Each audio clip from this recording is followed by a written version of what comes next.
नमस्ते, नमस्कार प्यारे साथियों, कैसे हैं आप सभी? आशा करती हूँ सभी प्यारे बच्चे एकदम बढ़िया हैं, एकदम मस्त हैं और एकदम ज़बरदस्त हैं। तो सभी प्यारे साथियों का स्वागत है आपके प्यारे से परिवार रोज़गार विद अंकित में। तो आप लोग जल्दी से अपने हाल-चाल बताकर चलेंगे और फिर जल्दी से क्लास को हम लोग शुरू करते चलेंगे। तो भई सभी बच्चों के कमेंट्स मेरे पास आने शुरू हो चुके हैं। झुनझुन की धरती से प्रणाम, प्रणाम, good morning, good morning. Good morning सभी प्यारे साथियों को, सभी प्यारे बच्चों को नमस्कार। शाहजहाँपुर से भी बच्चे आ चुके हैं तो भाई गुड मॉर्निंग सभी बच्चों को और जय हिंद जय भारत। आ जाओ जल्दी से क्लास को कर लिया जाए शुरू। Hello, good morning ma'am, good morning, good morning. तो सभी प्यारे साथी एकदम बढ़िया हैं, खा पी कर नाश्ता एकदम ज़बरदस्त कर कर बैठे हुए हैं और अब लग चुके हैं अपनी क्लास के सिलसिले में। जो बच्चे लाइब्रेरी जाते हैं वो लाइब्रेरी पहुंच चुके होंगे और जो बच्चे घर पर बैठकर अपने रूम के अंदर पढ़ाई करते हैं वो भी अपनी सीट को पकड़कर बैठ गए होंगे कि भाई क्लासेस जो है वो शुरू हो चुकी हैं सुबह से और अब हमें पढ़ना है और पढ़कर लेना है सिलेक्शन। तो भाई आ जाओ, आपकी सिलेक्शन की इस दूरी को और कम कर देंगे आज हम एक और नए टॉपिक की तरफ बढ़कर। लेकिन उससे पहले जो आपका सर्कुलेटरी सिस्टम है उससे और भी बहुत कुछ पॉइंट्स हैं जो आप लोगों को एग्जाम में पूछ लिए जाते हैं, क्योंकि जैसा कि मैंने आप सभी को बताया कि मैं एएलपी में पिछले वर्षों में या आरआरबी में पिछले वर्षों में जिस टॉपिक से जो भी ज्यादा प्रश्न बन रहे हैं या बनने की संभावना है, चाहे वो एनसीईआरटी के अकॉर्डिंगली हो चाहे आपके पिछले एग्जाम्स को देखते हुए, वो सब मैं आपको अपने कंटेंट में इंक्लूड करा रही हूँ। तो कुछ जैसे जैसे मैं पिछले क्वेश्चंस का एनालिसिस करती जा रही हूँ वैसे वैसे मुझे नए फैक्ट जो हैं वो निकलते दिख रहे हैं आपके इस टॉपिक से, तो वही चीजें मैं आपको फिर से ऐड ऑन करा रही हूँ आपके कंटेंट के अंदर। तो कुछ और क्वेश्चंस जो मैंने ऑब्जर्व करे हैं सर्कुलेटरी सिस्टम से जो आपको बनकर आ सकते हैं, चलिए तो भाई उनके बारे में और बात कर लेते हैं। तो कुछ और पॉइंट्स हैं जैसे कि आ जाओ भाई बात कर लेते हैं हार्ट के बारे में ही थोड़ी सी, फिर मैं आपको ब्लड की तरफ लेकर चलूंगी। तो आपका जो हार्ट होता है, आपका जो हृदय होता है, इससे संबंधित कुछ और पॉइंट्स जो मैंने आपको पिछले पेपर में भी आते हुए देखे हैं। तो भाई क्या क्या है? सबसे पहले तो एक क्वेश्चन आया था कि हमारा जो दिल होता है, हमारे दिल को कार्यकृत करने के लिए या हमारे दिल की क्रियाशीलता के लिए कौन सा तत्व आवश्यक होता है? तो आपके दिल के लिए भाई आपको पोटेशियम की बहुत ज्यादा नीड होती है। तो हमारे जो दिल की मांसपेशियां है ना, वो अच्छे से काम करे, अच्छे से वर्किंग हो, इसीलिए हमें हमारे शरीर में पोटेशियम की भी मात्रा लेकर जानी है। तो कई बार आपको प्रश्न आता है कि हृदय धड़कन या आपका जो हार्ट बीट बनता है उसको बनाने के लिए किस तत्व की आवश्यकता होती है? तो बताओगे पोटेशियम की। तो लिख लीजिए भाई इस पॉइंट को, हृदय धड़कन के लिए, हृदय धड़कन के लिए पोटेशियम की आवश्यकता होती है, के लिए पोटेशियम की आवश्यकता होती है। ये प्रश्न देखा गया है कि भाई कौन सा तत्व है जिसकी आवश्यकता होती है हमारे दिल को धड़कने के लिए? तो बताओगे पोटेशियम की। तो लिख सकते हो need potassium for heart beat, ठीक है, फॉर हार्ट बीट। तो हार्ट बीट को रेगुलेट करने के लिए या दिल की गति को चलाने के लिए हमें पोटेशियम भरपूर मात्रा में लेना होता है। ठीक है, चलो अब हम आगे बात करेंगे तो एक और पॉइंट्स देखने को मिलेगा आप लोगों को। एक और पॉइंट क्या देखने को मिलेगा कि भाई हमारा जो हृदय है, मैंने कल बताया था हमारा हृदय सिस्टोल और डायस्टोल दो अवस्थाओं में रहता है। भाई हमारा हृदय सिस्टोल, आवाज सबको आ रही है? कोई दिक्कत तो नहीं है ना किसी तरीके की? पिछली क्लास नहीं देख रही मैडम है? पिछली क्लास नहीं दिख रही? भाई दिखनी तो चाहिए, कोई दिक्कत नहीं होनी चाहिए। बाकी मैं अभी क्लास के बाद चेक कर लूंगी, ठीक है। मैम मेरा मैसेज नहीं जा रहा है क्या? आ रहा है बिल्कुल। सुजी संजीत आपका मैसेज मेरे पास तक पहुंच रहा है, ठीक है। चलो आ जाओ, तो ध्यान से सुनते चलो चीजों को। भाई आपको पता है हमारा हृदय सिस्टोल स्टेज में रहता है ना, यानी जिसको हम लोग बोलते हैं संकुचन अवस्था, हमारे हृदय की संकुचन अवस्था, ठीक। और दूसरा हमारा जो हृदय था वो डायस्टोल स्टेज में भी रहता है। कल की बात मैंने आपको बताई थी, डायस्टोल, ठीक है, जिसको हम बोलते हैं प्रसार अवस्था। तो इन दोनों अवस्थाओं के बीच की जो अवस्था होती है उसको क्या कहा जाता है? सिस्टोल और डायस्टोल के बीच की अवस्था को क्या कहते हैं? तो सिस्टोल और डायस्टोल के बीच की अवस्था कहलाती है पल्स प्रेशर। इसको कहते हैं हम पल्स प्रेशर। तो ये भी आपको पूछा जा सकता है।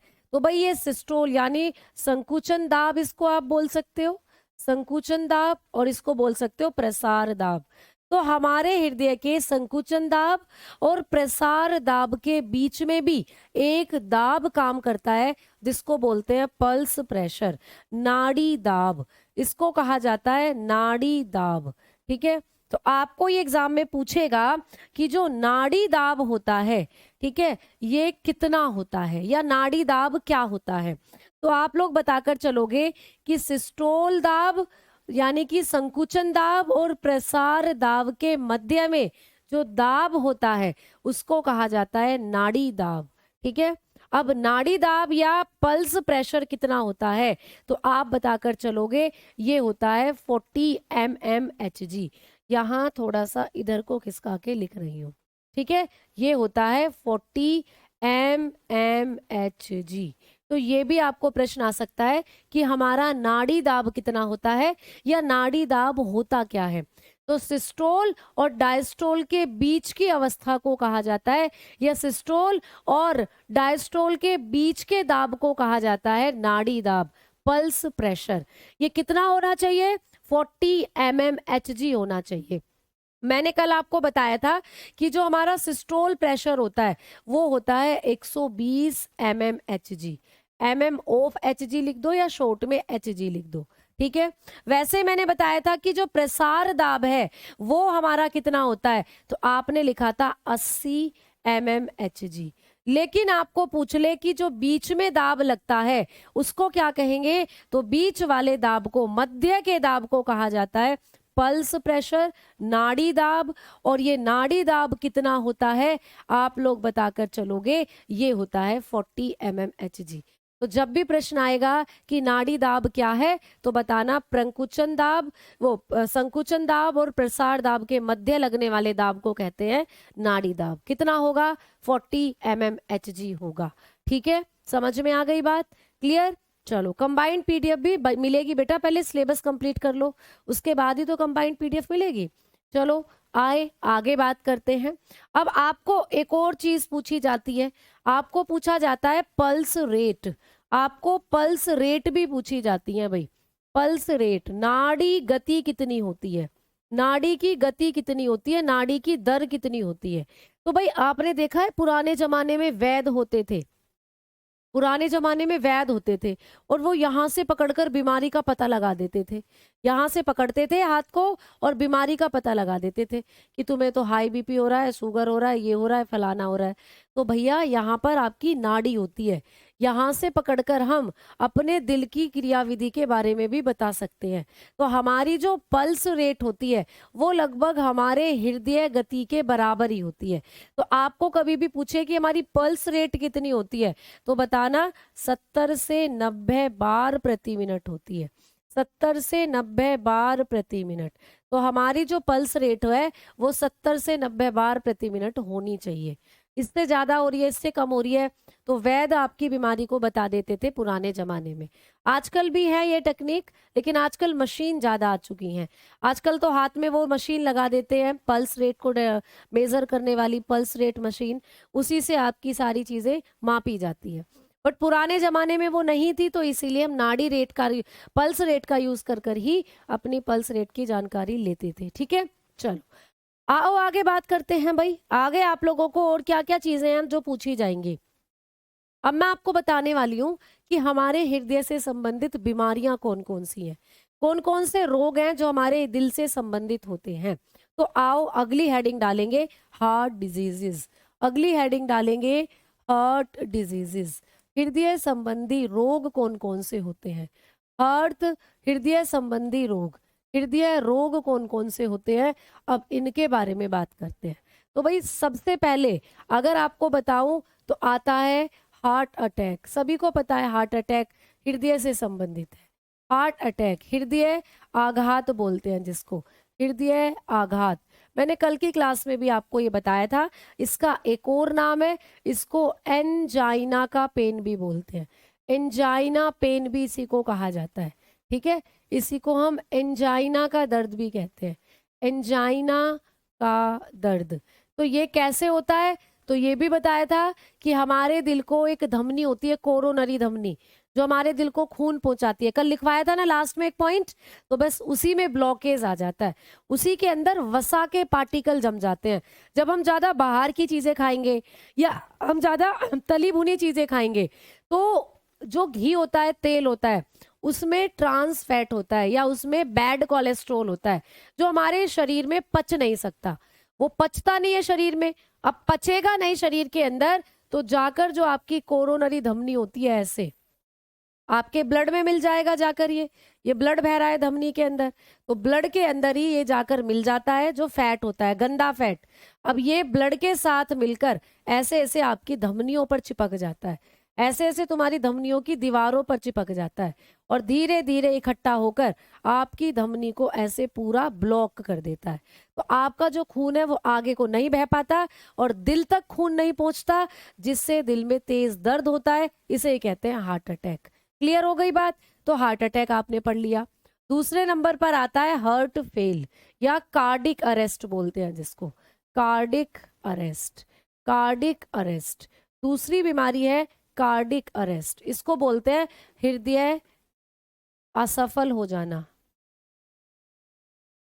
ठीक है, हृदय असफल होना। इसी को आप लोग हार्ट फेल होना भी बोलते हो, कि भाई उसका तो हृदय जो है वो फेल हो गया, उसका तो दिल फेल हो गया, हार्ट फेल हो गया। तो कार्डिक अरेस्ट आता है। ये किसके कारण आता है? तो जब हम लोगों की एसए नोड जो होती है, सैन नोड काम करना बंद कर दे, सैन नोड कार्य करना बंद कर दे। जहां पर करंट बन रहे थे दिल के अंदर, एसए नोड जब कार्य करना बंद कर देती है, कार्य करना बंद कर दे किसी भी कारण से, जब ये कार्य करना बंद करती है, तो आता है प्यारे बच्चे कार्डिक अरेस्ट। ठीक है, तो लिख सकते हो malfunction of S A node या सैन। सीधा सीधा लिख लो कि हमारी जो एस ए नोड थी, जब ये काम करना बंद कर देगी तो कार्डिक अरेस्ट आ जाएगा। जब कार्डिक अरेस्ट आता है तो आपके हृदय में पेस मेकर डाला जाता है। क्या डालते हैं भाई? Pace maker. आपने सुना भी था पेस मेकर, इसी को तो आपके दिल का पेस मेकर बोलते हैं, सैन को। ये तो नेचुरल पेस मेकर है, भगवान ने लगाकर भेजी है। लेकिन जब ये खराब हो जाती है, कार्डिक अरेस्ट आता है, हॉस्पिटल में पहुंचते हैं, तो डॉक्टर फिर एक आर्टिफिशियल पेस मेकर डालता है हमारे दिल के अंदर। तो पेस मेकर लगाया जाता है फिर। ठीक है, पेस मेकर लगाया जाता है। समझ में आई? तो पेस मेकर क्या है? ये एक तरीके की बैटरी होती है बेटा। पेस मेकर क्या है? एक तरीके की बैटरी है बेटा ये। ठीक है, और ये किसकी बनी होती है? लिथियम धातु की बनी होती है, लिथियम धातु की बनी होती है। तो ये भी पूछा जाता है कि हमारे हृदय में जो आर्टिफिशियल पेसमेकर डाला जाता है, जिसको हम लोग बैटरी के नाम से जानते हैं, एक बैटरी होती है, तो ये बैटरी किस धातु की बनी होती है? तो आप बताओगे लिथियम की बनी होती है। तो लिखना made up of lithium. Lithium बेटा सबसे हल्की धातु होती है, तो सबसे हल्की धातु की बनी हुई होती है ये पेसमेकर जो डलता है, आर्टिफिशियल पेसमेकर। मेरे फादर को भी डला हुआ है, मेरे पिताजी के अंदर ये पेसमेकर डला हुआ है, उनको 2 बार कार्डिक अरेस्ट आ चुका है। तो इसीलिए एक छोटी सी बैटरी डाल देते हैं। ये बैटरी आपके दिल की गति को लगातार कंट्रोल करती रहती है। अगर आपका दिल ज्यादा तेज धड़कता है तो उसको कम कर देगी, कम धड़कता है तो उसको तेज कर देगी, यानी बैलेंस कर कर रखती है ये बैटरी जो होती है। किसकी बनी हुई होती है? लिथियम की बनी हुई होती है। ठीक है, समझ में आई बात? अब आओ आगे बात करते हैं। अब यहाँ पर भी मैं आपको एक चीज बताऊंगी कि जब किसी को हार्ट अटैक आता है तो उसके 2 ट्रीटमेंट किए जाते हैं। 2 क्या, 3 ट्रीटमेंट किए जाते हैं। तो ये ट्रीटमेंट भी अभी मैं पीछे लिखवा दूंगी। ठीक है, अब पहले आप बीमारी लिख लो, हृदय से होने वाली बीमारी। तो हार्ट अटैक हो गया, कार्डिक अरेस्ट हो गया, एक और बीमारी आप लिख लो, आ जाओ। एक और बीमारी कौन सी होती है भाई? तो इसको मैं पहले आप लोगों को यहाँ लिखवा देती हूँ 3रे नंबर पर। देखो भाई यहाँ जगह नहीं बच रही है, 3रे पेज पर आ जाओ। तो तीसरी बीमारी जो होगी वो होगी rheumatic heart disease. Rheumatic heart disease. ठीक है, इसको कहते हैं रूमैटिक हृदय रोग। रूमैटिक हृदय रोग। तीसरी बीमारी है जो हृदय से संबंधित होगी, रूमेटिक हृदय रोग। ठीक है, बैटरी की उम्र क्या होती है बेटा? 5 साल। ठीक है, ऐसा बोला जाता है कि एक बैटरी 5 साल तक काम करती है। ठीक, हाँ, हार्ट अटैक आने पर छल्ला डालते हैं, मैंने बोला ना, मैं अभी बताऊंगी। पेसमेकर उसको नहीं कहते, वो अलग होता है, वो रिंग्स होती हैं, स्टंट्स होते हैं वो जो डलते हैं, वो अलग चीज है। ठीक है, वो अलग है बेटा, नहीं, ये बैटरी नुकसान नहीं करती है। तो अगली बीमारी क्या होती है? Rheumatic heart disease. Rheumatic heart disease जो होती है, ये भी हृदय से संबंधित एक बीमारी है। इसको हृदय का बुखार भी कहते हैं। ठीक है, हृदय का बुखार। इसमें क्या होता है, जो हृदय की मसल्स होती है ना, वो कमजोर हो जाती हैं।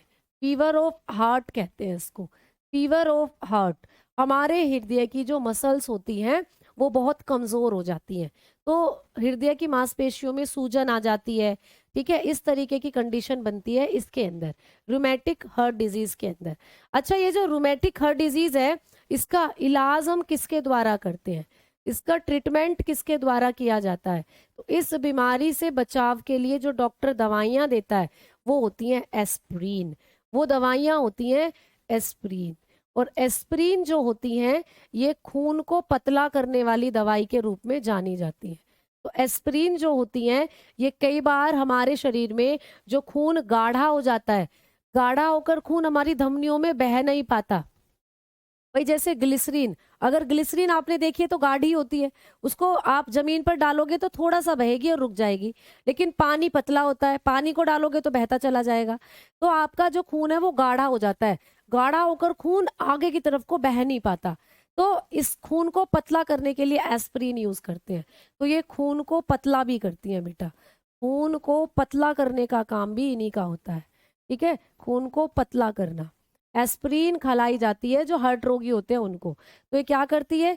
थिकन या थिन ब्लड, आपका जो ब्लड होता है उसको थिन करती है, उसको पतला करने का काम करती है।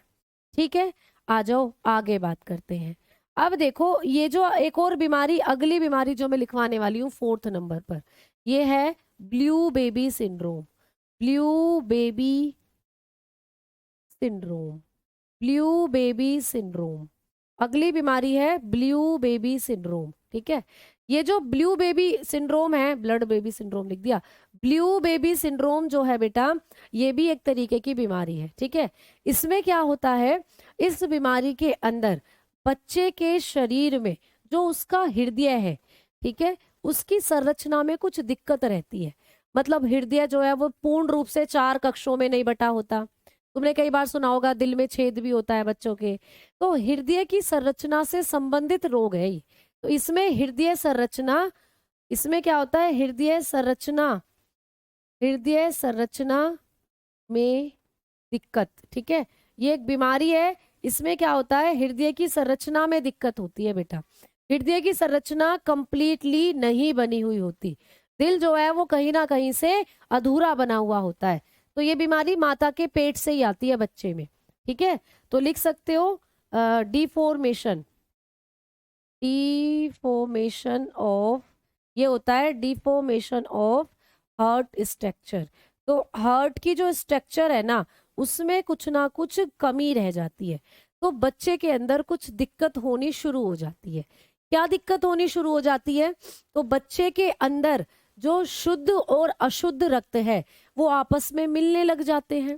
भाई मैंने बताया था ना, आपका दिल के अंदर शुद्ध रक्त अलग होता है, शुद्ध रक्त अलग होता है। अब बच्चे के दिल की संरचना में कुछ कमी है, तो दोनों तरीके के जो ब्लड है वो मिश्रित हो जाते हैं बच्चे के अंदर। तो होगा क्या, शुद्ध और अशुद्ध रक्त जो होगा वो एक साथ मिलने लग जाते हैं। अशुद्ध रक्त की अधिकता, तो बच्चे के अंदर अशुद्ध रक्त की अधिकता ज्यादा हो जाती है।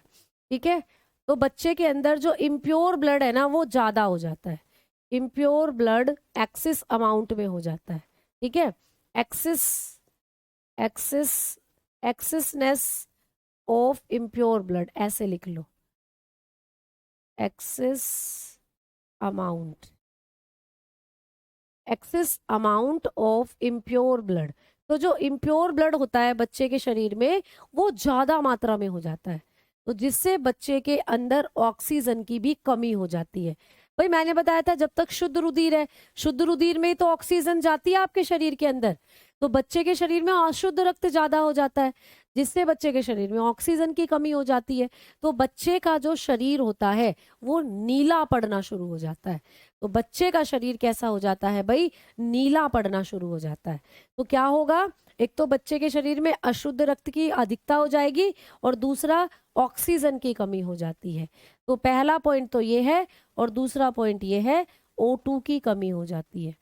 O2 की कमी, ऑक्सीजन की कमी हो जाती है। ठीक है, deficiency, deficiency of oxygen, oxygen की कमी हो जाती है और अशुद्ध रक्त की अधिकता हो जाती है, जिससे बच्चे के हाथ पैर, नाखून, जीभ ये सब नीले पड़ने शुरू हो जाते हैं। इसको कहते हैं ब्लू बेबी सिंड्रोम। ठीक है, इसको कहते हैं भाई ब्लू बेबी सिंड्रोम। मैम एक हार्ट वाला एपिकार्डियम, मायोकार्डियम, एंडोकार्डियम, दो लिम्फ सर्कुलेटरी सिस्टम कब पढ़ाओगे? बेटा ये जो आपका एपिकार्डियम है, मायोकार्डियम है, ये मायोकार्डियम का मतलब यही है कि आपका जो हार्ट है उसके अंदर जो मसल्स होती हैं वो बनी हुई होती हैं आप लोगों की कार्डिक मसल, उनको बोलते हैं कार्डिक मसल। तो कार्डिक मसल को ही हम लोग मायोकार्डियम के नाम से भी जान लेते हैं। तो ये कुछ अलग चीजें नहीं है। लिम्फ सर्कुलेशन मैं आपको ब्लड पढ़ाऊंगी, उसके अंदर पढ़ाऊंगी। ठीक है, वो मैं उसके अंदर पढ़ाऊंगी आप लोगों को। क्लियर? तो आपकी जो दिल को बनाने वाली जो परत थी, उस परत के नाम है ये एपिकार्डियम, मायोकार्डियम, एंडोकार्डियम। तो ये वाला पॉइंट भी हम अभी बात डिस्कस कर लेंगे, इन्हीं पॉइंट्स में ये वाली सारी चीजें मैं आपको डिस्कस कराऊंगी। ठीक है, चलो तो आओ आगे बात करते हैं। तो ये सारी चीजें भी आपको समझ में आई। अच्छा, ये जो ब्लू बेबी सिंड्रोम होता है ना, इसका एक कारण और हो सकता है। इसका एक कारण और क्या हो सकता है कि इसमें ना शरीर के अंदर एक पदार्थ बनने लग जाता है। इसमें शरीर के अंदर क्या होता है कि कई बार, एक तो ये बीमारी जन्म से होगी, जन्म से होगी तो फिर वो दिल में दिक्कत होगी। लेकिन अगर जन्म लेने के बाद ये दिक्कत बच्चे में हो रही है तो इस बीमारी को फिर फेफड़ों से संबंधित भी माना जाता है, क्योंकि फेफड़े ऑक्सीजन की मात्रा कम अंदर ले जा रहे हैं और नाइट्रेट अधिक ले जा रहे हैं। तो जब हम सांस लेते हैं ना तो कुछ मात्रा नाइट्रोजन की भी अंदर जाती है। तो फेफड़े क्या कर रहे हैं, फेफड़े ऑक्सीजन को तो एब्जॉर्ब नहीं कर पा रहे, लेकिन नाइट्रेट को अंदर ले जा रहे हैं आपके शरीर में। तो नाइट्रेट की अधिकता के कारण शरीर के अंदर एक विषाक्त पदार्थ बनने लग जाता है, जिसको बोलते हैं मैथोग्लोमोनेमिया। मैथोग्लोमोनेमिया जो होता है, ये विषाक्त पदार्थ पूरे शरीर को नीला करना शुरू कर देता है। तो ये दिक्कत भी इसके अंदर होती है। तो आओ मैं थोड़ा सा आपको इसके बारे में बता देती हूँ। अब ये जो हमने बात करी है ब्लू बेबी सिंड्रोम की, ब्लू बेबी सिंड्रोम की जो हमने बात करी है, ब्लू बेबी सिंड्रोम, ठीक है, इस सिंड्रोम में मैंने बताया कि कई बार दिक्कत फेफड़ों से संबंधित भी हो सकती है। फेफड़ा, यहाँ पे लिख सकते हो फेफड़ों की संरचना में, फेफड़ों की संरचना में कमी। तो कुछ ना कुछ फेफड़ों की संरचना में भी कमी हो सकती है। ठीक है, तो लिख सकते हो deformation, deformation in lung structure, in lungs structure. तो जो लंग्स होते हैं उनके स्ट्रक्चर में भी कोई दिक्कत आ सकती है, तो तब भी ये बीमारी हो सकती है ब्लू बेबी सिंड्रोम। अब फेफड़ों में दिक्कत है तो फेफड़े क्या करते हैं, प्रदूषित, जो भी आप लोग सांस लेंगे तो प्रदूषित नाइट्रेट को शरीर में पहुंचाना शुरू कर देते हैं, प्रदूषित नाइट्रेट को शरीर में पहुंचाते हैं। ठीक है, शरीर में पहुंचाना। तो लंग्स क्या करेंगे, प्रदूषित नाइट्रेट को शरीर में पहुंचाना शुरू कर देंगे। ठीक है, यानी कि जो आप लोगों की पोल्यूटेड नाइट्रेट होती है, पोल्यूटेड नाइट्रेट एक्यूमिलेशन होना शुरू हो जाएगा। ठीक है, एक्यूमिलेशन इन बॉडी, जो पोल्यूटेड नाइट्रेट उसका एक्यूमिलेशन हो जाएगा हमारे शरीर के अंदर। अब पोल्यूटेड नाइट्रेट हमारे शरीर में पहुंच गई तो भैया एक विषैला पदार्थ बनेगा, फिर एक विषैला, एक टॉक्सिन बनेगा फिर हमारे शरीर में। एक टॉक्सिन मटेरियल हमारे शरीर में बन जाता है। इस टॉक्सिन मटेरियल का नाम क्या है? एक विषैला पदार्थ। विषैला पदार्थ हमारे शरीर में बनेगा। इस विषैले पदार्थ का नाम क्या होता है? इस विषैले पदार्थ का नाम है प्यारे बच्चों, आप बताओगे, मैथेमोग्लोबिनीमिया। मैथेलोग्लोबिनीमिया ये एक विषैला पदार्थ है बेटा। ये एक विषैला पदार्थ है जो आपके शरीर में बनता है। ठीक है, मैथेमोग्लोबोनीमिया लिख लीजिए हिंदी में भी,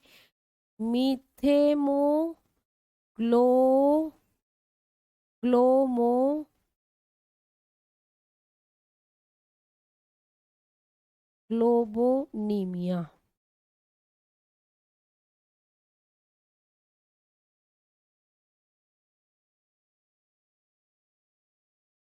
तो ये एक विषैला पदार्थ होता है जो हमारे शरीर में बनना शुरू हो जाता है, मैथेमोग्लोबोनीमिया। ठीक है, मैथेमोग्लोबोनीमिया। इस विषैले पदार्थ के कारण ही जो आपके हाथ पैर है, नाखून है, यानी शरीर का रंग नीला होना शुरू हो जाता है।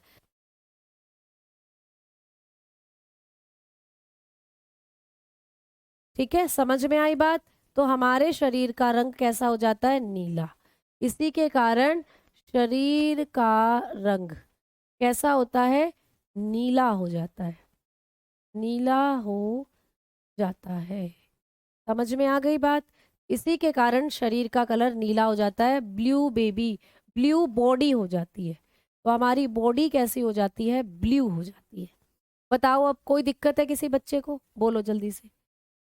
5 साल बाद में बैटरी दोबारा निकलवाते हैं या नहीं डालते हैं? बेटा डल भी सकती है, और वो कंडीशन के ऊपर डिपेंड करती है, डल भी सकती है और नहीं भी। ठीक है, समझ में आ गई? समझ में आई भाई बात? चलो अच्छा, बच्चे विपिन बोल रहे हैं मैम ब्लड पढ़ा दो, इसको छोड़ दो। ये क्वेश्चन पेपर में आएंगे, इनको छोड़ दूं? हैं, जो क्वेश्चन पेपर में आएंगे इनको छोड़ दूं? ऐसा तो नहीं हो सकता भाई।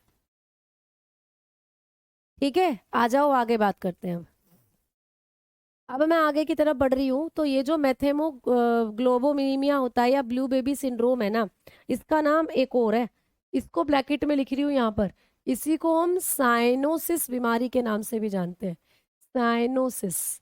तो कभी आपको ये साइनोसिस के नाम से भी आ सकता है, साइनोसिस। साइनो का मतलब होता है बेटा नीला।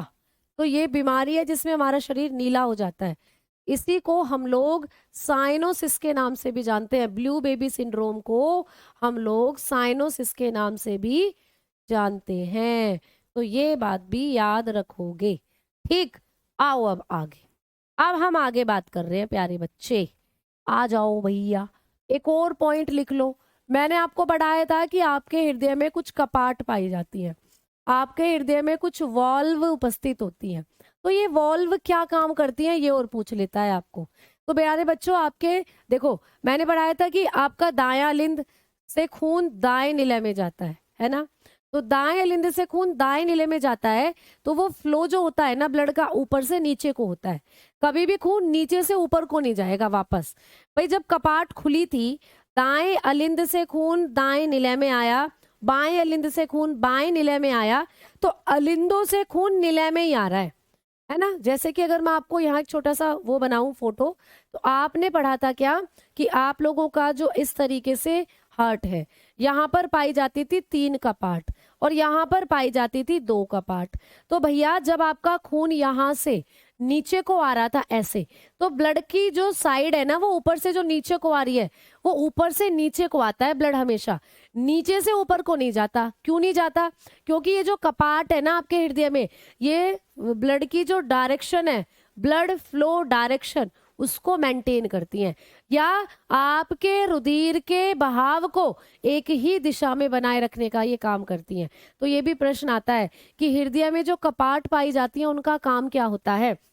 तो हमारे हृदय के अंदर जो कपाट पाई जाती हैं, तो आप लोग बताओगे रुधिर के प्रवाह को क्या लिख सकते हो? रुधिर के प्रवाह को संतुलित करती हैं बेटा। ये हमारे रुधिर के प्रवाह को संतुलित करती हैं। तो लिख सकते हो आप लोग, तो लिखना balance, balance blood flow, balance blood flow. तो आपके ब्लड का जो फ्लो है ना, उसको बैलेंस करने का काम करती है ये, कि आपकी जो रुधिर की दिशा है वो एक ही दिशा में आपका खून बहे। जब खून यहाँ से यहाँ गया तो यही खून वापस यहाँ से यहाँ ना जाए। तो इस दिशा को बनाए रखने का काम आपकी कपाट करती है दिल की। आ जाओ आगे भैया, आपका जो दिल होता है, हार्ट जो होता है, इसके अंदर आपकी जो हार्ट बीट है वो कितनी कितनी होती है ये भी पूछ लेता है। हृदय धड़कन किसमें कितनी होती है, तो थोड़ा सा ये और लिख लेंगे कि किसमें कितनी हृदय धड़कन होती है। तो अगर हम सामान्य व्यक्ति की बात करते हैं, अगर हम सामान्य व्यक्ति की बात करते हैं, आप सबकी बात करते हैं, नॉर्मल पर्सन की बात करते हैं, तो आप देखोगे कि किसी नॉर्मल पर्सन में जो हृदय की धड़कन होती है वो 72 से 74 बार प्रति मिनट होती है। 72 से 74 बार प्रति मिनट। कई बार आपने 72 से 74 भी सुनी है, लेकिन 70 से 74 के बीच में जो भी ऑप्शन मिलेगा उसको ठीक कर कर आओगे, या फिर यही ऑप्शन आपको मिलता है। ठीक है, या आप लोग कंफ्यूज हो रहे हो तो इसको 70 की जगह 72 कर लो तो ज्यादा बढ़िया रहेगा। तो आपके दिल की जो धड़कन होती है वो 1 मिनट में 72 से 74 बार धड़कता है तुम्हारा दिल, किसी सामान्य व्यक्ति का हम यहाँ पर बात कर रहे हैं। लेकिन अगर नवजात की बात करते हैं, नवजात शिशु की बात करते हैं, ऐसा बच्चा जिसने अभी अभी जन्म लिया है, न्यूबॉर्न बेबी जो होता है, न्यूबॉर्न, उसके दिल की धड़कन हो सकती है प्यारे बच्चे 100 बार प्रति मिनट। 100 बार प्रति मिनट। ठीक है, उसके दिल की धड़कन हो सकती है 100 बार प्रति मिनट। आगे बात करें, आपके पेट में जो भ्रूण होता है बेटा, माता के पेट में जो फीटस होता है, फीटस यानी कि ऐसा बच्चा जो जिसने अभी जन्म नहीं लिया, अभी वो माता के पेट में ही है, तो उसके दिल की धड़कन 150 से 200 बार प्रति मिनट हो सकती है। 150 से 200 बार प्रति मिनट हो सकती है। ठीक है, ऐसा बच्चा जिसने अभी भी जन्म लिया है उसकी दिल की धड़कन 100 बार प्रति मिनट, लेकिन जो अभी माता के पेट में है, भ्रूण है, फीटस है, उसकी दिल की धड़कन 150 से 200 बार। अल्ट्रासाउंड करवाते हैं ना, तो उसमें यही धड़कन सुनाई देती है दिल की। आगे बात करें कि एक एथलीट जो होता है, एथलीट जो होते हैं भाई, ये प्रश्न आता है एग्जाम में कि जो एथलीट होते हैं, जो गेम वगैरह खेलते हैं, उनके दिल की धड़कन कितनी होती है, तो आप लोग बताओगे 60 से 62 बार प्रति मिनट होती है। 60 से 62 बार प्रति मिनट। यानी कि जो एथलीट होते हैं ना, उनके दिल की धड़कन हमारी धड़कन से कम होती है, याद रखना, क्योंकि वो अपने आप को इस तरीके से ढाल लेते हैं कि उनका जो शरीर है उसमें जो दिल की धड़कन है वो प्रति मिनट किसी सामान्य व्यक्ति से कम होती है। तो इसीलिए स्पेशली पूछा जाता है एग्जाम में कि एथलीट के दिल की धड़कन कितनी होती है, तो 60 से 62 बार प्रति मिनट बताओगे। ठीक है, आओ आगे अगर हम लोग बात करते हैं तो आगे आपको पूछ ले कि जब हम लोग जिम जाते हैं, जिम करते हैं, या कई बार हम लोग रनिंग करते हैं, ठीक है, तो जब हम जिम जा रहे हैं या हम भाग रहे हैं, दौड़ने हैं, तो आपको पता है भागने पर, दौड़ने पर हमारे दिल की धड़कन अपने आप बढ़ेगी, तो ये हो सकती है 90 से 95 बार प्रति मिनट। ये हो सकती है फिर 90 से 95 बार प्रति मिनट। ठीक है, इतनी तक पहुंच सकती है अगर हम जिम कर रहे हैं और भाग रहे हैं तो हमारे दिल की धड़कन। ठीक है, तो इस संसार में सबसे कम दिल की धड़कन किसकी है? सबसे कम दिल की धड़कन किसकी है भाई? सबसे कम बार दिल धड़कता है किसका? तो आप बताओगे ब्लू व्हेल का। ठीक है, नीली व्हेल जो होती है, नीली व्हेल जो है, इसका दिल लगभग 1 मिनट में 8 से 10 बार ही धड़कता है। ठीक है, 10 बार प्रति मिनट, ऐसे करके आप लोग बताओगे। ठीक, चलो आओ आगे बात करते हैं। तो लीस्ट, इसको लिख लीजिएगा, least heart beat.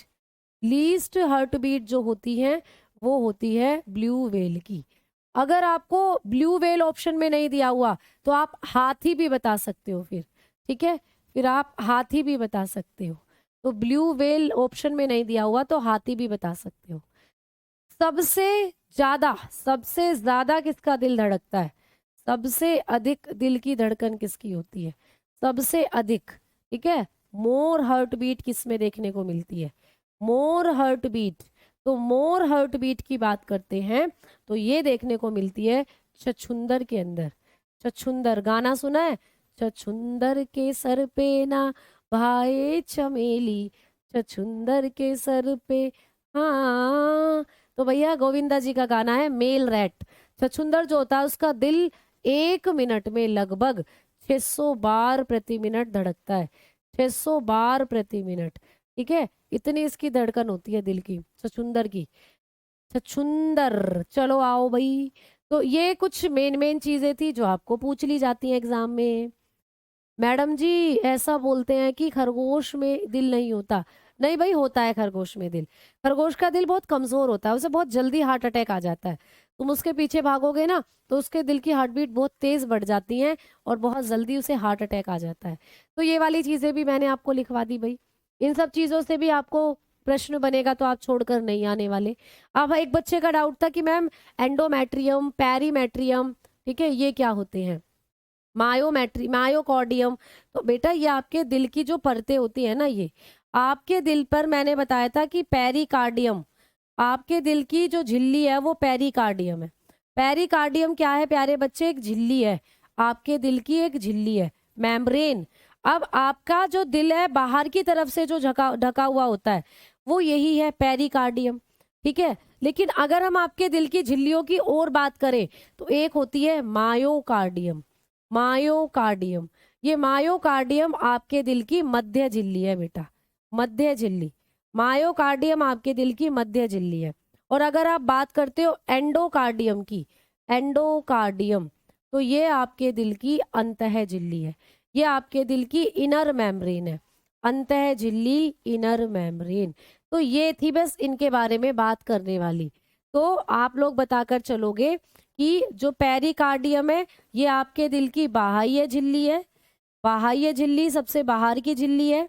Outer membrane है आपके दिल की, आउटर मेम्ब्रेन, ठीक है। और अगर आप बात करोगे मायोकार्डियम की तो ये आपके दिल की मिडिल लेयर है, मिडिल मेम्ब्रेन है, बीच वाली झिल्ली है ये, मिडिल मेम्ब्रेन, ठीक है। और अगर बात करते हैं हम लोग किसकी, बात करते हैं एंडोकार्डियम की, तो ये इनर मेम्ब्रेन है आपके दिल की, इनर मेम्ब्रेन।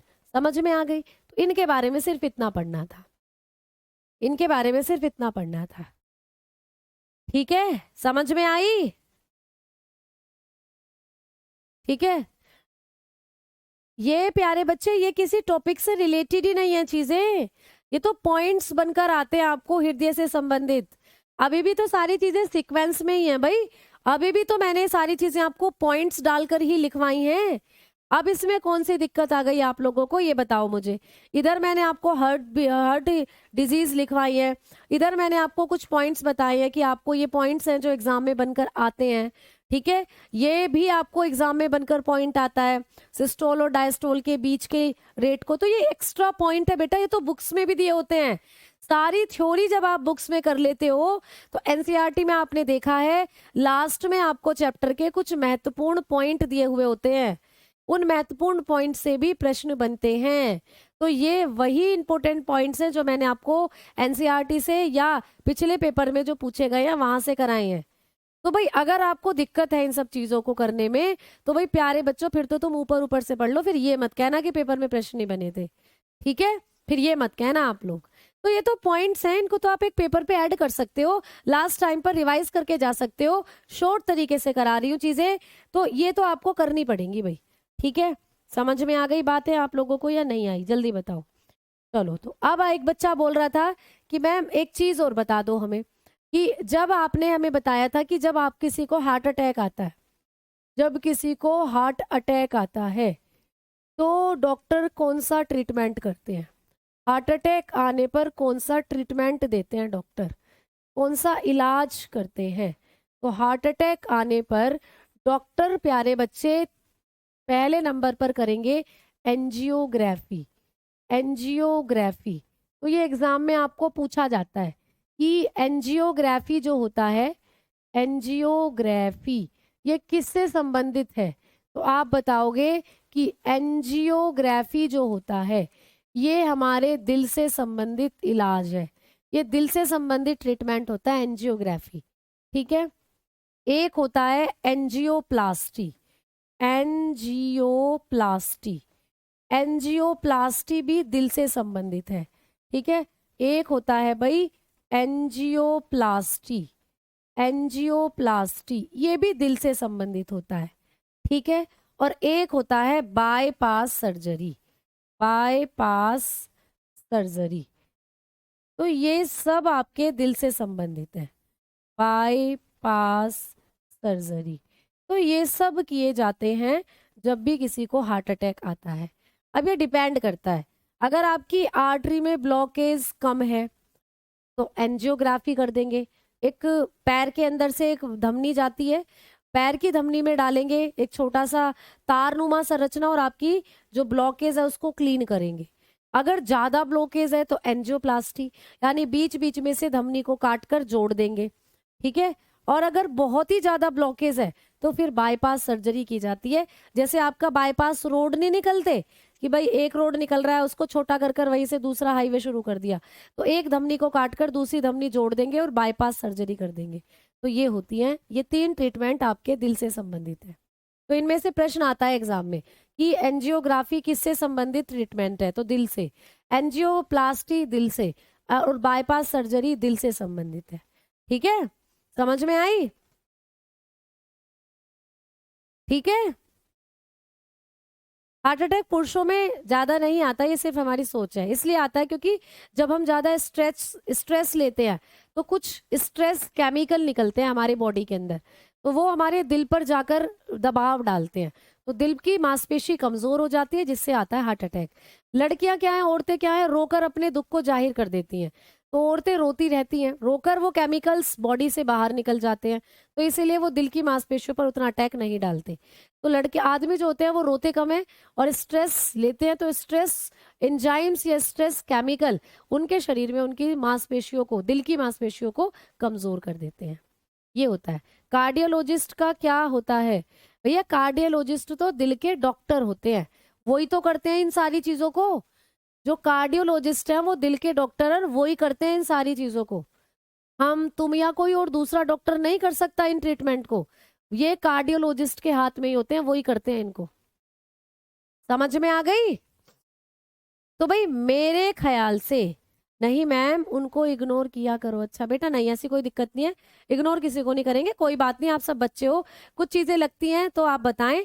अब हम बताएंगे फिर वो कि आप सोच रहे गलत हो, तो वो अब मैंने आपको क्लियर कर दिया कि इंपॉर्टेंट पॉइंट्स हैं, ये आपको एग्जाम में प्रश्न बनकर आ जाते हैं, ठीक है। और आपके आरआरबी में ही पूछे गए हैं सारे प्रश्न, इसीलिए मैंने ऐड करे हैं। चलो तो आ जाओ, अब हमने अपना दिल जो है एकदम उधेड़ कर फेंक दिया, एक भी प्रश्न यहाँ से मेरे ख्याल से आपका बाहर नहीं जाना चाहिए। अब आ जाओ, अब हम लोग चलते हैं अपने नेक्स्ट टॉपिक की तरफ, जिसका नाम है भाई ब्लड। तो एक लंबी गहरी सांस लो भाई, फाइनली इस दिल को थाम कर बैठो। अब हम पहुंचने वाले हैं हमारे नेक्स्ट टॉपिक की तरफ, ब्लड। तो भाई मैंने बताया था कि रुधिर परिसंचरण तंत्र के अंदर हम 3 चीजें पढ़ेंगे, तो हमने 2 चीजें कवर कर ली है, दिल पढ़ लिया, हमने रुधिर वाहिकाएं पढ़ ली। अब हम तीसरी चीज पर आ रहे हैं, ब्लड। ब्लड अपने आप में एक अलग टॉपिक भी हो सकता है, और चाहो तो इसको सर्कुलेटरी सिस्टम से ही कोरिलेट करके पढ़ लो, वो तुम्हारी मर्जी है, ठीक है। आओ तो सबसे पहला पॉइंट भाई, स्टडी ऑफ ब्लड क्या होती है? स्टडी ऑफ ब्लड, जब हम ब्लड के अध्ययन करते हैं उसको क्या कहा जाता है? तो भाई रुधिर का अध्ययन क्या कहलाता है? रुधिर का अध्ययन। तो सभी प्यारे बच्चे बताओ, रुधिर की स्टडी जब हम करेंगे तो उसको हम लोग कहते हैं प्यारे बच्चे, रुधिर के अध्ययन को कहा जाता है हिमेटोलॉजी। हिमेटोलॉजी। तो रुधिर का अध्ययन क्या होता है? हिमेटोलॉजी। हिमेटोलॉजी। तो हिमेटोलॉजी होता है भाई रुधिर का अध्ययन। तो रुधिर के अध्ययन को क्या कहा जाता है? हिमेटोलॉजी। समझ में आ गई बात? तो रुधिर का अध्ययन होता है हिमेटोलॉजी।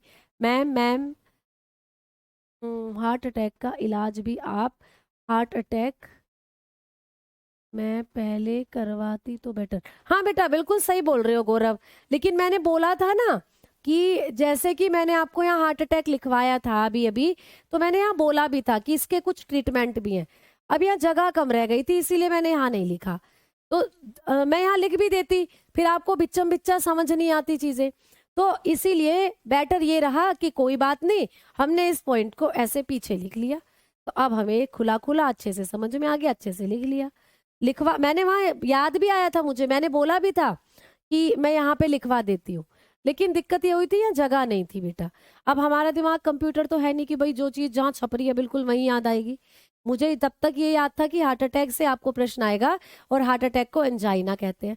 तुरंत मेरे दिमाग ने रिस्पॉन्स करा कि यहाँ से तो प्रश्न इसके ट्रीटमेंट पर भी बन सकता है। तब तक मैंने आपको ये लिखवा दिया था, तो फिर जगह यहाँ कम थी प्यारे बच्चे, जगह कम थी, तो यहाँ पर गुच्चप गुच्चा बनाने से अच्छा था कि मैंने आपको इस पॉइंट को लास्ट में लिखवा दिया। तो क्या कोई दिक्कत हो गई क्या? भाई ये प्रश्न तो एग्जाम में आएगा, तो अब भी आप इस प्रश्न को करके आओगे, तब भी आप इस प्रश्न को कर कर आते। तो ये तो एडजस्टिंग वाली चीजें होती हैं, है ना प्यारे बच्चे। चलो तो कोई दिक्कत नहीं, अब हमने यहाँ लिख लिया।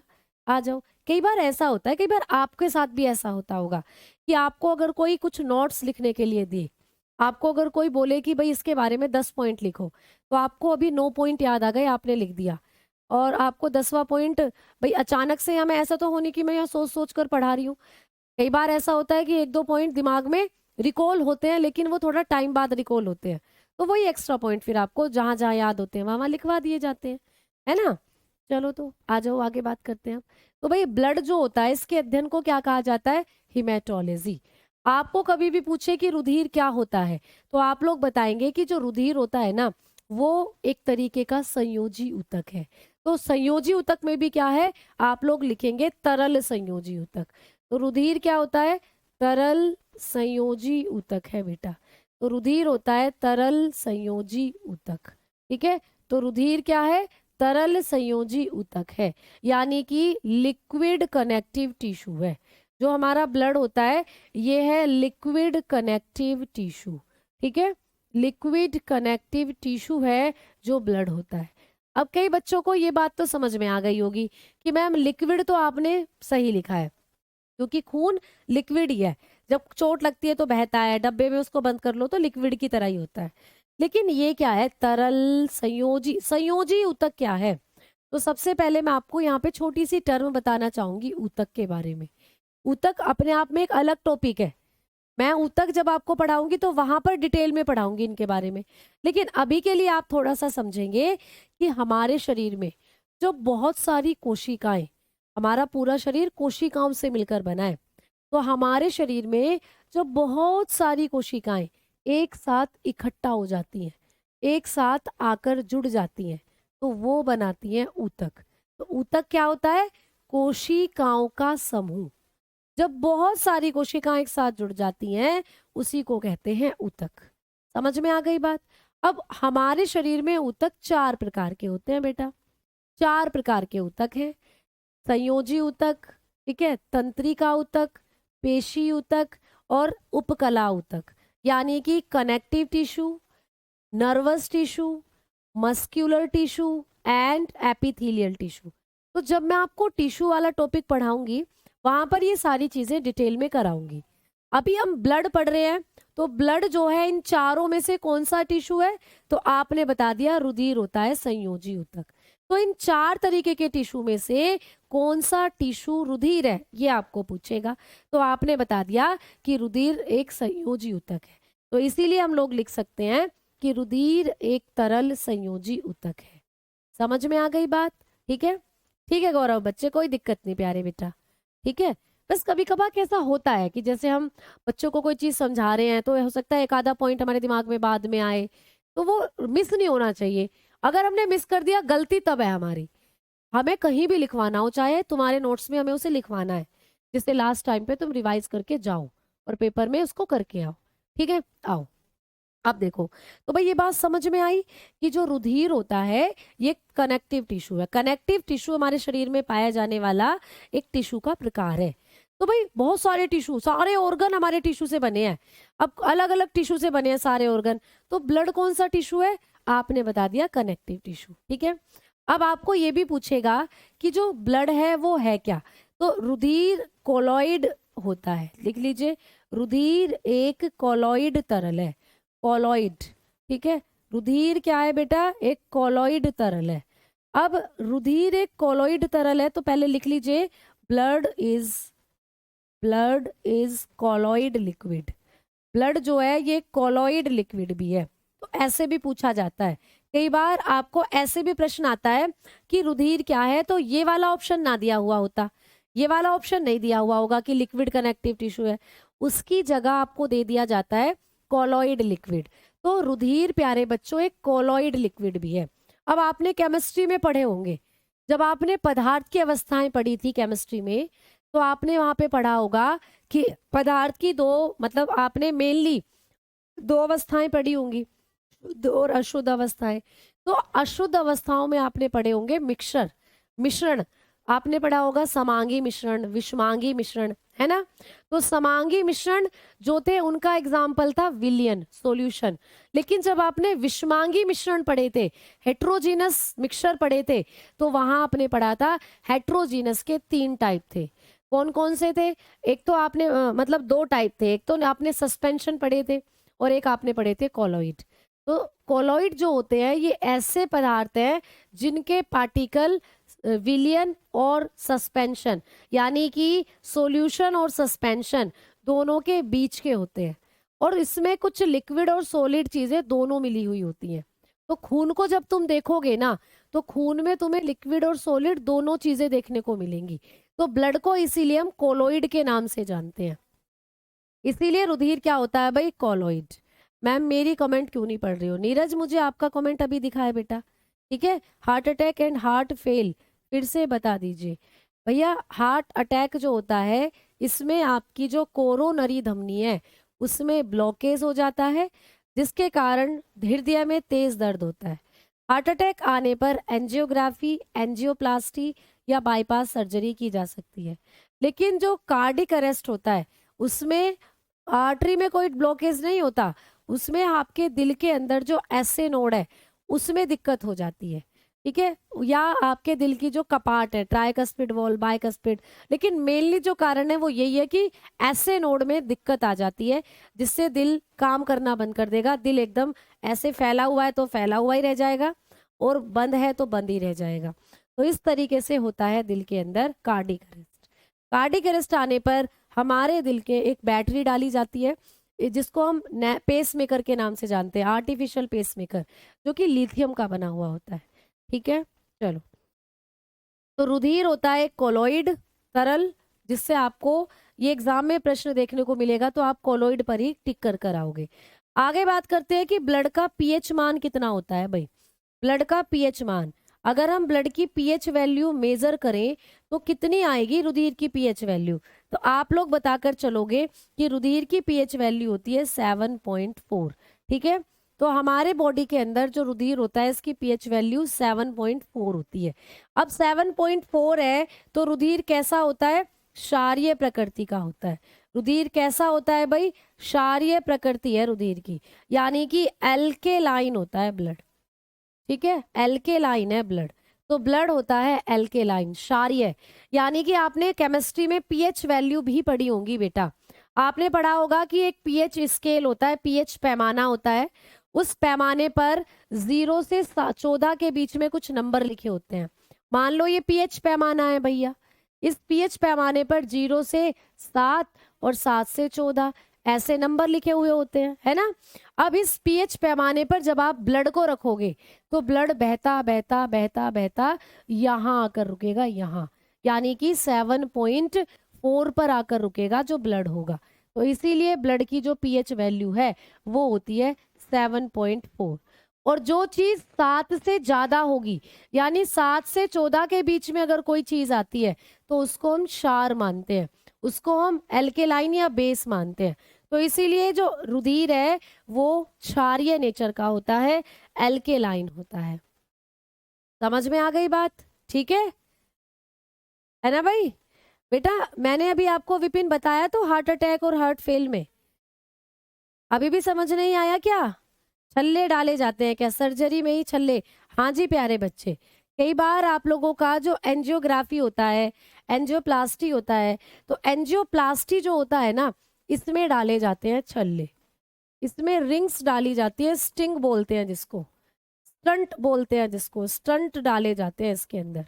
तो बीच बीच में से जब आर्टरी गल गई है उनको काट कर बीच बीच में छल्ले डाल देते हैं, जिससे कि आर्टरी में ब्लॉकेज नहीं होता। ठीक है, तो ये होता है रिंग्स डालना, स्टंट डालना या छल्ले डालना। ठीक है, चलो आ जाओ, अब आ जाओ, अब आगे बात कर रहे हैं। ठीक है, ये सारी चीजें आपको समझ में आई। तो हम ब्लड के बारे में बात कर रहे थे, ब्लड का पीएच मान 7.4 होता है ना। अब एक बच्चा पूछ रहा अभिषेक कि मैम प्लाज्मा क्या होता है, तो भैया अभी मैं प्लाज्मा भी बताऊंगी आपको। जब आप रुधिर को देखोगे तो रुधिर के भी दो हिस्से कर दिए हमने। हमारी बॉडी में जो खून है उसको दो भागों में बांट दिया है, एक भाग प्लाज्मा है, एक भाग ब्लड सेल है। इनको भी पढ़ाऊंगी मैं आपको। अभी आप और चीजें लिखो। अगर हम ब्लड के बारे में बात करते हैं तो ब्लड के अंदर कौन सा अम्ल उपस्थित होता है? हमारे ब्लड में एक एसिड पाया जाता है। तो कौन सा एसिड है ब्लड के अंदर? वैसे तो ब्लड क्षारीय प्रकृति का है, लेकिन ब्लड के अंदर एक एसिड भी होता है, उसको कहते हैं कार्बोनिक अम्ल। तो हमारे ब्लड में पाया जाता है कार्बोनिक एसिड, कार्बोनिक अम्ल हमारे ब्लड में पाया जाता है। ठीक है, तो कार्बोनिक एसिड हमारे ब्लड में पाया जाता है, और ये कार्बोनिक एसिड जो होता है हमारे ब्लड को बफर सॉल्यूशन बनाने का काम करता है। हमारे ब्लड को बफर विलियन में कन्वर्ट करता है कार्बोनिक एसिड। तो कई बार आपको पेपर में प्रश्न आता है कि रुधिर जो होता है ये एक बफर सॉल्यूशन भी है। रुधिर को बफर सॉल्यूशन भी कहा जाता है, या बफर विलियन के नाम से भी जानते हैं। तो जो रुधिर होता है इसको बफर क्यों कहा जाता है? तो रुधिर जो होता है इसमें क्षारीय माध्यम भी होता है और एक एसिड भी प्रेजेंट होता है, कार्बोनिक एसिड। तो कार्बोनिक एसिड की वजह से ही रुधिर जो होता है ये बफर विलियन भी कहलाता है। ठीक है, बफर की तरह काम करता है जो एक रुधिर होता है। यानी कि बफर में आपको क्षारीय अम्लीय दोनों माध्यम देखने को मिलते हैं। तो आपका जो रुधिर है वो कैसा हो जाता है? बफर सॉल्यूशन भी कहलाता है। ठीक है, और 7 से कम होता है। भैया 7 से कम होगा तो हमारी जो आरबीसी हैं वो फट जाएंगी और हमारा जो रुधिर है वो हमारे शरीर में जम जाएगा और हमारी मृत्यु हो जाएगी। तो रुधिर का पीएच मान 7.4 ही माना जाता है। चलो, अब आगे की कहानी मैं आपको पढ़ाऊंगी कल की क्लास में। अब हम कल की क्लास में बात करेंगे कि हमारे शरीर के अंदर हमारे कुल वजन का कितने प्रतिशत रुधिर होता है। तो आप बताएंगे 7%। तो ये पॉइंट्स मैं कल की क्लास में आपको लिखवाऊंगी। ठीक है, समझ में आ गई बात? ठीक। छाले कैसे होते हैं? छाले बेटा किसी भी कारण से हो सकते हैं। आपका जो पाचन तंत्र है वो खराब है तो छाले हो सकते हैं। आपके पेट में मतलब पानी की कमी है आपकी बॉडी के अंदर, डिहाइड्रेशन, उससे छाले आ जाते हैं। विटामिन बी कॉम्प्लेक्स की कमी है उससे छाले आ जाते हैं। कुछ भी कारण हो सकता है। ठीक है, समझ में आई? चले आगे, तो अब कल की क्लास में करेंगे।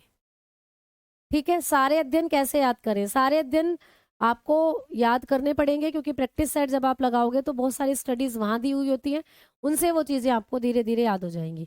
तो साथ ही साथ इंपॉर्टेंट स्टडीज मैं आपको लिखवाती भी चलूंगी, और बाद में अगर टाइम रहा तो मैं आपको पूरी स्टडीज, इंपॉर्टेंट स्टडीज की भी एक क्लास लगवा दूंगी। ठीक है, तो भाई धन्यवाद, नमस्कार, मिलते हैं अगली क्लास में। ठीक है, चलो।